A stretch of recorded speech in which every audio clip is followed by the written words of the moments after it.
Hey, Frank, just want to start with a quick thing on AD. He said that the groin aggravated him a little bit, but he stayed on the floor. Obviously, the whole thing, we'll wait to see how it feels tomorrow, but just wondered what you had from the medical staff on that. Yeah, just that it was tight and that he could continue. He wanted to continue, and, we'll just see how it responds overnight in terms of his availability for tomorrow.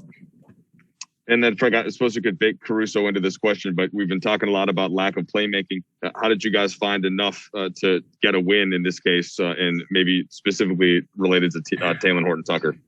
Yeah, well, it wasn't pretty, certainly on a lot of possessions, and we got to do a better job, even without point guards out there, being organized and getting what we want. But, I'm proud of our guys for overcoming, another loss to the same position.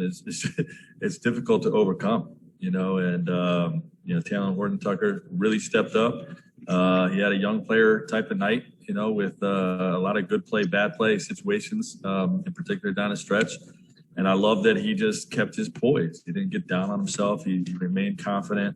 He got picked by Derrick Rose, late in the game, and then comes back in the next possession and bombs a step back three to win the game. So I think that tells you a little bit about him.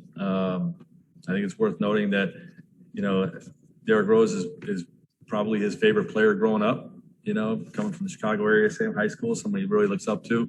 So to see him have that type of moment, super happy for him. Yeah, and Frank, you just alluded to it, kind of that it tells us something about him, but what do you think it says about Talen? Oh, he's got big guts. Right, let's just say that. Big guts. And he showed that with that shot. Dan?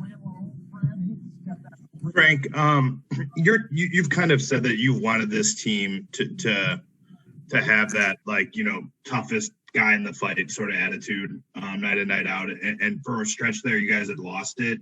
Is that maybe the most encouraging thing you've seen kind of on this ramp up to the playoffs, that you guys are winning games, 93 points against Denver, I think, 101 only tonight in an overtime, that knowing kind of the offensive firepower that's going to eventually come back, that you guys have kind of recaptured that part of yourself?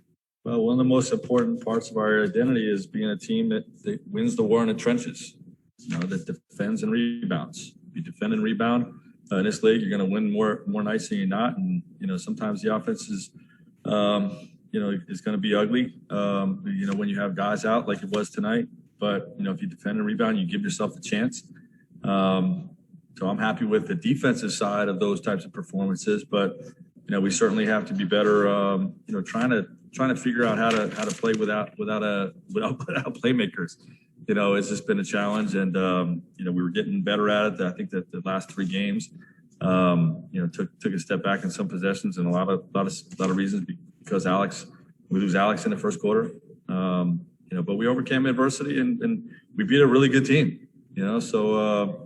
Just proud of our guys. Kyle? Frank, you've had that mantra you had the mantra for a long time before the injuries of not having two losses in a row. This is your first consecutive wins in a row since March. What does that momentum mean to this team that, a lot of these guys from this group have been so used to winning before this stretch of all these injuries?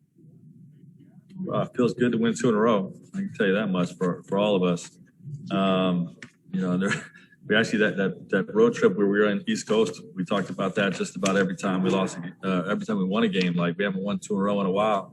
And, obviously we hit that stretch where, we lost 8 out of 10. So, it's been a challenging time for all of us, but we've remained together.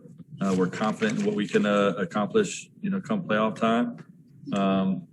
Hopefully we can get there healthy. Bill?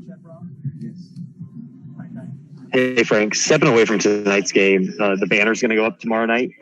And I'm wondering, it's been 7 months since the bubble ended, and you've got a long road ahead of you with in your bid to repeat. But what do you think that moment will be like? And with all that's going on, do you think you'll be able to savor that? And how will that be special for you?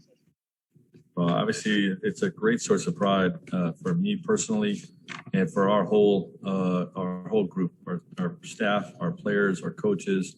ownership, our whole front office, everybody's super proud of what we were able to accomplish last year. And this moment with the banner is really about the fans. You know what I mean? Like, it's going to be a special moment for us. But when we had the ring ceremony, there was no fans in the building.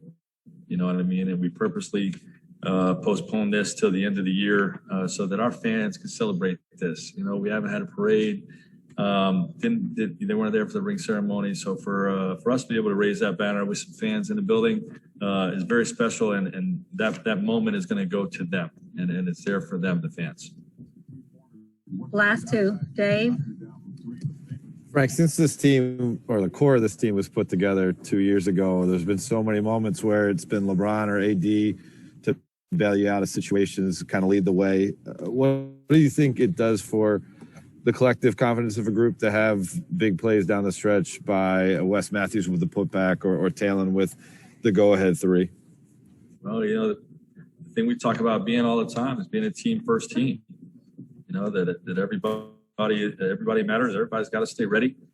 I think that's never been more true than over the last couple of weeks. Where guys are called upon where they weren't expecting it, and they come in and step up. And I think Wes Matthews was huge in the last two games. And not just on that offensive rebound and sent it to overtime and saved the win for us. But just speaks to our identity that every player matters, every player is important, and we're going to need everyone. Last question, Jovan.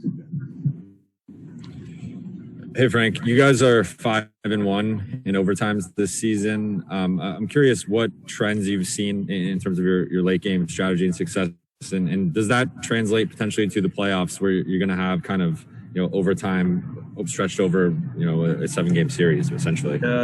It's tough to say what causes the trend. I just know our guys, we defend and rebound.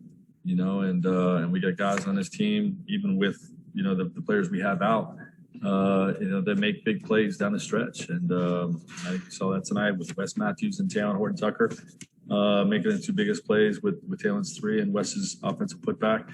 And obviously, defending and rebounding, giving yourselves a chance down the stretch. Thanks so much, Coach. Have a good evening.